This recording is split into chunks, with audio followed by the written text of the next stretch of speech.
नमस्कार दोस्तों, जय हिंद। क्या हाल चाल है? उम्मीद करते हैं आप बहुत बेहतर होंगे। दोस्तों, हम जानते हैं कि हम जैसे एक लाइफ मैनेजमेंट पर भी बात करते हैं और ये लगभग हर संडे को होता है। हम ठीक है दैनिक भास्कर से एक फ़िलॉसफर को लेते हैं और आज के जो हमारे फ़िलॉसफर हैं बहुत ही बड़े फ़िलॉसफर हैं। ठीक है, फ्रेंच उपन्यासकार हैं और इनका नाम है एमिल ज़ोला। एमिल ज़ोला जी, हम इनके बारे में आज जानेंगे इन्होंने कौन सी अच्छी अच्छी बातें की जो हम अपनी लाइफ में है ना ग्रहण करके अपने आप को बेहतर कर सकते हैं।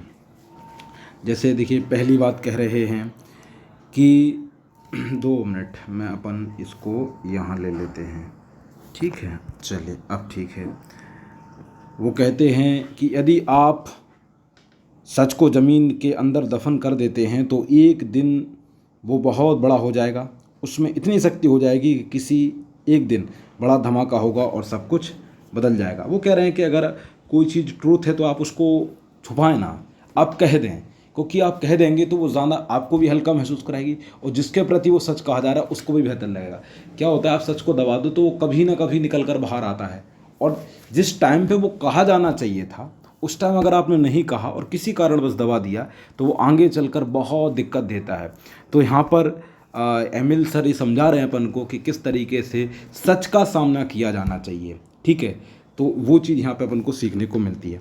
इसके बाद वो कहते हैं कि दुनिया में मौजूद हर चीज़ कभी सपना थी। आज आप जो भी देख रहे हैं, एरोप्लेन चलना, ठीक है, फ़ोन से बात होना, आपके सामने जो मैं वीडियो बना रहा हूँ, इन सब से ये तय होता है कि कभी एक टाइम पे सपना थी। लेकिन आज ये बहुत कॉमन है, बहुत नॉर्मल है।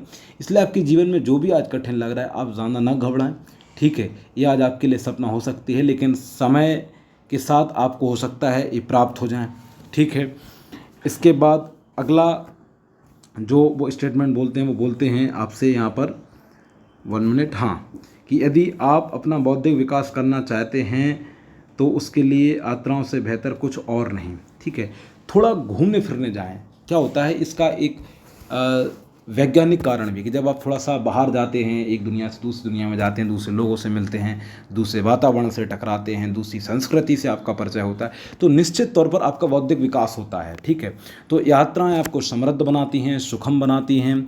ठीक है, आपको शांति देती हैं। तो वो कह रहे हैं कि अगर आप, क्योंकि यात्राओं से आप देखते होंगे जो आप यात्राओं में सीखते हैं, ठीक है, वो सबसे अच्छा अनुभव होता है और लंबे टाइम तक आपके मन मस्तिष्क में वो समाया रहता है। ठीक है, और आपको यादगार भी वो लम्हा रहता है।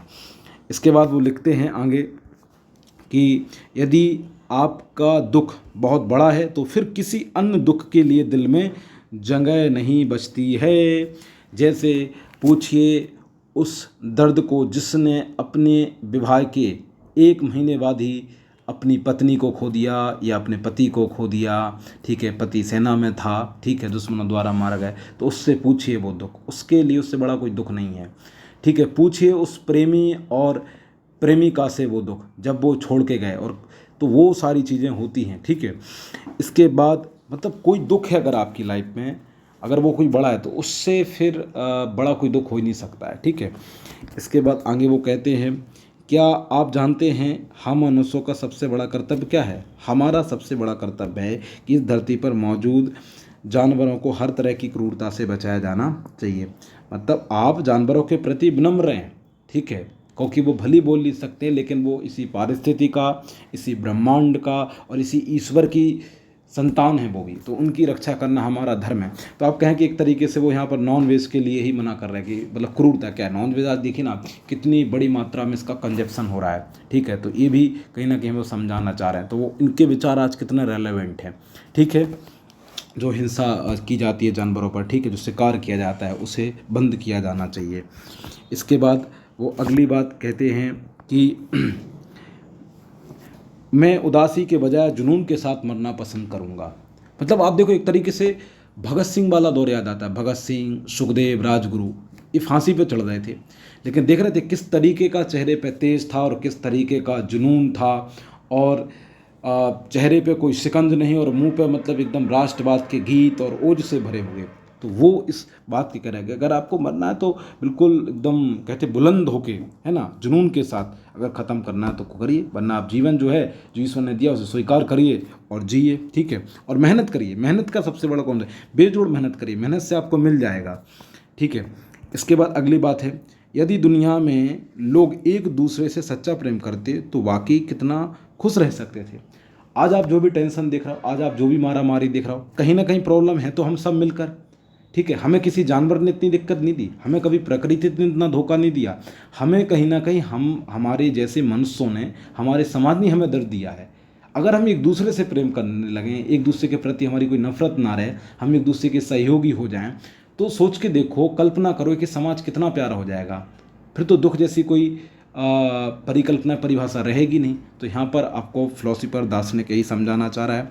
तो दोस्तों, आज के संडे लाइफ मैनेजमेंट में हमने एमिल को देखा, ठीक है, उन्होंने बताया किस तरीके से लोग, हम उम्मीद करते हैं आपको यह आज का लाइफ मैनेजमेंट पसंद आया होगा। कोशिश करिए, मैं नहीं कह रहा हूँ कि आपको उनकी पूरी बातें फॉलो करनी है, लेकिन कुछ बातें भी अगर आप फॉलो करते हैं और कुछ दिन तक करके देख लीजिए, सुधार होगा, आप निश्चित तौर पर होगा। चलिए, अपना ख्याल रखें। जय हिंद, जय भारत। महिलाओं का सम्मान करें। सारे जहाँ से अच्छा हिंदुस्तान हमारा।